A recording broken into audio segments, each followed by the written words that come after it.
Hey everybody, it's great to see you this morning. I'm Rita Hickman, body mind expert, shiatsu massage therapist, and I help women survive narcissistic and toxic relationships. Whether it's from their past with their family, whether they're contemplating divorce, in the process of divorce, whether you need to stay because you've got children, because they're a family member that you can't move forward from, whatever it may be. I help women cope with and deal with and heal from and evolve from the trauma and the beliefs that got us there in the first place, got us stuck in a relationship with someone who is completely self-absorbed and only thinking about their own feelings and not about yours, because that's how they're wired. So today we're talking about what to do with your rage at a narcissist. So if you've been with a narcissist for a while, or they've taken you by surprise and you didn't realize that they really were as self-absorbed as they were, it's very likely you're going to have a lot of buttons pushed. You're going to end up very, very, very angry. It'll feel like rage. And if you're anything like me, you were raised to be a good girl. What you do with that rage is you don't take it out on the people around you. You know, you hold your tongue, you suppress it, you don't stand up for yourself. You try to be the good woman that accepts everybody the way that they are, no matter what, all the time. You know, you try to be this icon of perfection. So, but the problem with that is anger is an emotion that needs to be processed through. So the first time that I really recognized when I started to do healing work was when I was at summer camp, band camp, when I was a kid. I didn't have many friends. I was growing up in a, trauma situation. And I had a lot of anger, a lot of hurt and anger and rage. Here's this 11-year-old girl, who doesn't have a lot of friends and is just really tightly bound up like a bud. And so I first started to try to move some of this rage and anger I remember sitting on a swing and practicing swearing. I was raised to be a good girl and I was scared to swear, and so I never swore. And I remember sitting on this swing set as a kid, at this camp by myself, practicing swearing. I'd say all sorts of words, whatever word came up to my mind, which was only like 3 or 4 of them because I wasn't that inventive with cursing at the time. But what it did for me is it gave me an outlet for some of the feelings that I had. So how or why does expressing or having a voice, how does that help you with your rage? Well, according to Asian medicine and body talk, what happens is when we have an emotion that we don't deal with immediately, it goes down to our diaphragm, and it hangs out in our diaphragm for a couple days until, because our body's trying to figure out whether we're going to express it or not, whether we're going to blow up, whether we're going to exercise, whether we're going to go to mixed martial arts class, whether we're going to have a emotional breakdown and cry, whether we're going to sweat it out or pee it out or cry it out or yell it out. It does need to come out of our system. So when we have that feeling of rage, it goes down to our diaphragm, hangs out there for a few days, and then it goes to our liver, and our liver decides where in our body this is going to go. Because clearly we haven't processed through it. It gave us a few days, and we haven't expressed it in any way, which means that it needs to be stored. So the liver decides where in your body this emotion is going to be stored. The chemicals, the nervous system reaction, the inflammation, everything involved with it. Our body figures out, our liver figures out where it wants to go. It's one of the reasons why we end up with so many back problems, and we store a lot of things in our digestive system, and we end up with headaches and things in our head. We store these emotions, this rage that we justifiably have. We store it in our body, and it starts to make us very, very, very sick. After our liver decides where it's going to go, our knee or our hip or our stomach or our heart or our head or our eyes or wherever it's going to go, that our limbic system is kind of like a library. And our limbic system remembers where we put this. And so every time that something comes up, that it's almost like pulling. Do you remember when I was a kid, we had card catalogs, and I come from a family of librarians, and I spent a lot of time at the library. It was awesome. So it's as if, your brain body, your system says, aha, I recognize this. What book is it under? And they go and they find the right card for the card catalog in the card catalog, and it says, aha, and it creates a flow. It says, this is what it is. This is helplessness. This is hopelessness. This is betrayal. This is you need to protect yourself. It reminds you, it calls up that book for you of that emotion, and you remember it and you relive it because it's still stored in your body. So what do you do?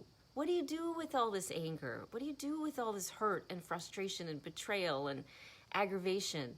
What do you do with it besides stuff it, which makes you sick, or, scream at the top of your head in a completely inappropriate situation, or an inappropriate way that doesn't look out for you? Well, there's a couple things you can do. One of the things is every time you take a breath, especially a deep, full body breath, when you're breathing in, the body is scanning for any imbalances in the blood, in the nervous system, in the things which are more ephemeral. They move more. On the out breath, our body is scanning the bones and the muscles and the tissues, and it scans to figure out what it needs to do to balance us out.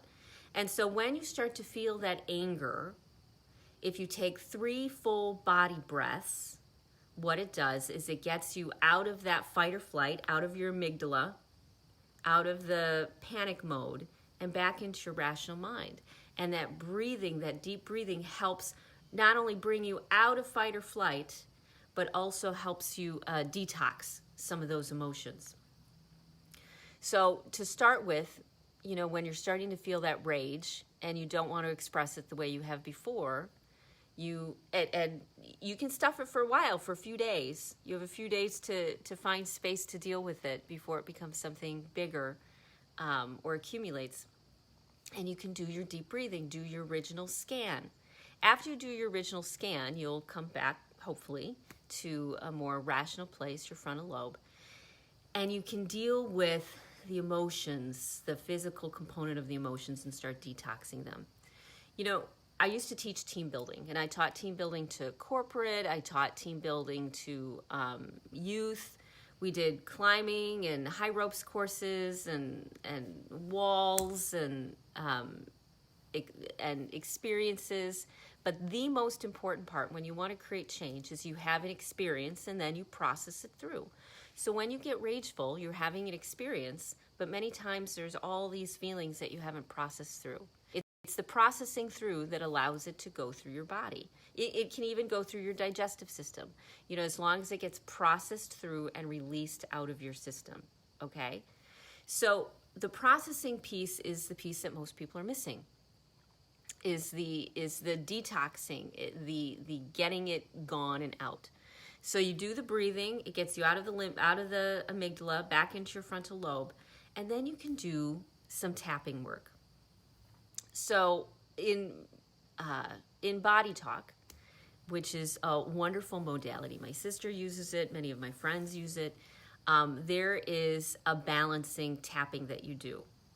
So in our body, we're meant to, our brain, our head brain, our heart brain, and our gut brain are meant to work together. They're meant to work in tandem. But many times our head's going in one direction, our heart's going in another direction, our stomach's going in another direction, that intuition. We feel very conflicted, very pulled apart. That's part of what comes from the emotion, is this conflict, this inner conflict that we have. Our head is separate from our heart, which is separate from our gut. But in reality, they're supposed to work together. So I do my breathing thing, and then I do a tapping exercise to connect everything so that I can get this wisdom of the 3 different brains coming together, okay? So the tapping thing that you do is you start with your hand at the back of your head, and you tap the top of your head, both sides of your brain, and you say, I connect my heart brain, my head brain, and you take a deep breath, and then I connect my heart brain, and you tap it right on your sternum, and take a deep full breath, and you do the same thing with your abdomen. You say, I connect my gut brain. Now that vibration, it starts to connect it on a physical level. And then you move up your head. You do it 4 times. You move it up your head and do it, the tapping and the tapping and the tapping with those breaths. And then the top of your head, and then the front of your head, and then your limbic system. And when you do your limbic system, you can do in one hand, you do it with one hand, and then come back to both sides of your head.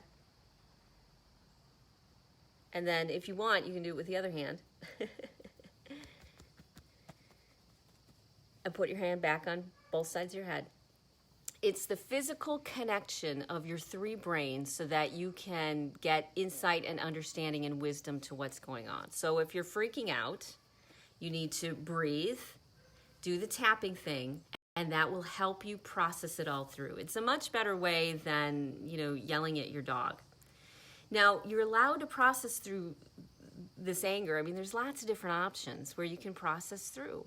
And for me, when I was a kid, a big one was learning how to swear, as I said, because I didn't have a voice for my feelings.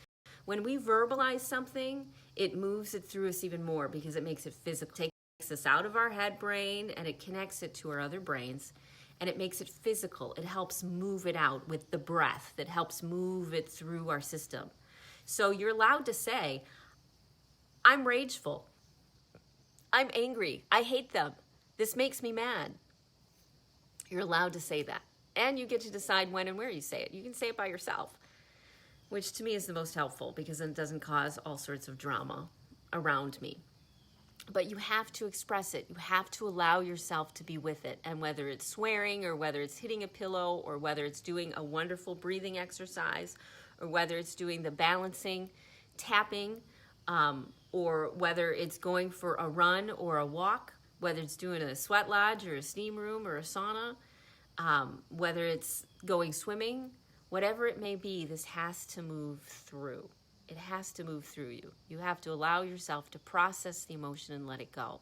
Because if you don't, it's great because the narcissist actually is dealing with a lot of their emotions. They're so uncomfortable that they can't wait. And, it reminds me of when I was much younger. And the problem with my emotions is that they would overcome me. They would overwhelm me, and I would be hijacked by them. And then I would cry because I was so overwhelmed. What a narcissist tends to do is instead of cry, they yell because they feel so overwhelmed. So they're mean and they're unkind and they're manipulative because they're trying to control how they feel. They're trying to manage all of that.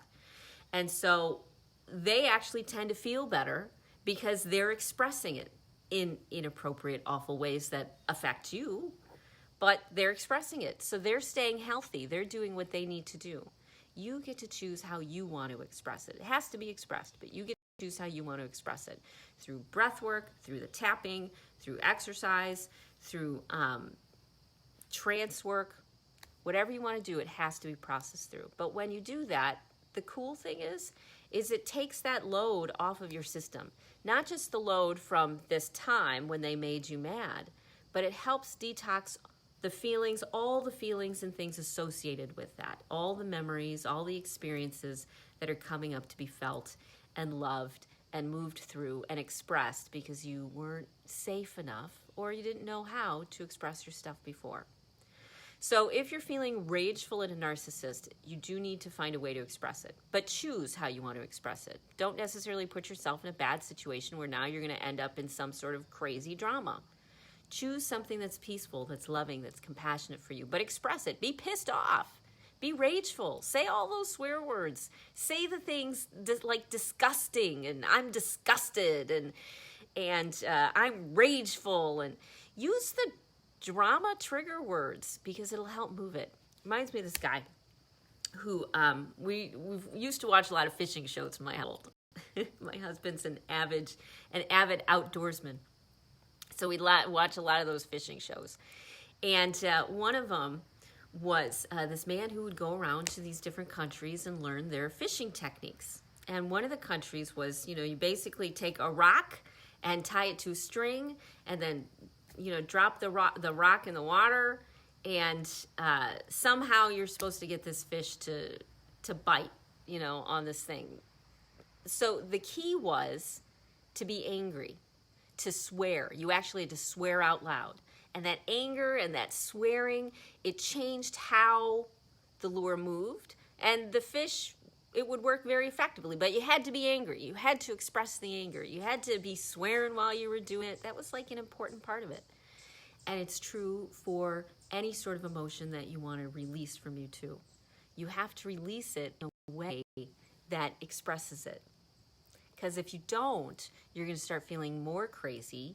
You're going to be easier to manipulate because a narcissist will know exactly which buttons to push, and you'll trigger fast, so you'll be a lot of fun for them, because they can push all of your buttons. You'll get sick, you'll get abdominal issues, you'll get headaches, you'll get vertigo, you'll have all sorts of crazy things happen. But when you start detoxing it, you'll find that your body starts to feel lighter, you think clearer, you respond instead of react, and you're able to be the nice person that you want to be. Not because you're angelic, but because you have found a healthy way to express this discontent and this anger and this conflict. And you've connected, you've brought all the different parts, the brain and the heart and the head, which are all going in, in the gut, which are all going in different directions. And you're bringing them back together so you don't have that inner conflict, which causes a lot of that anger and rage, when we're going in different directions. So do the breath work, do 3 deep breaths when you need to get out of fight or flight, deep full breaths because your body's scanning and balancing it out. And then do the body talk tapping exercise because that'll help release the electrical charge from the emotion as well as connect your brain and your heart and your head. It should make you feel much calmer. And then find a way to express yourself, even if you need to, do it in a way or use drama terms that you don't like. But you get to choose how you express it. You get to choose the way that you do it. So choose wisely. Choose something that doesn't make your life more difficult. Land in jail or, turn into a drama in the middle of the mall or whatever it may be. Choose a better way to detox these emotions, but don't deny them. Because if you deny them, they are going to hijack you. When you need to be the most rational and the most reasonable, you're not going to be, because your amygdala is going to immediately go into fight or flight and you're going to be trapped. Okay? So that's my thing today. That's what you do with your rage.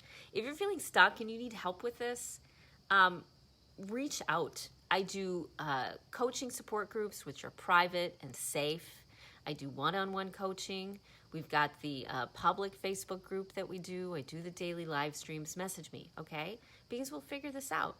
And we can get you on a good path that helps you find and feel balanced so that you can make decisions which actually enhance and enrich your life instead of get in the way of you being the highest version of you that you're supposed to be, okay? So I hope you have a great rest of your day. It's a wonderful Monday. I look forward to seeing you tomorrow. And I'll talk to you later.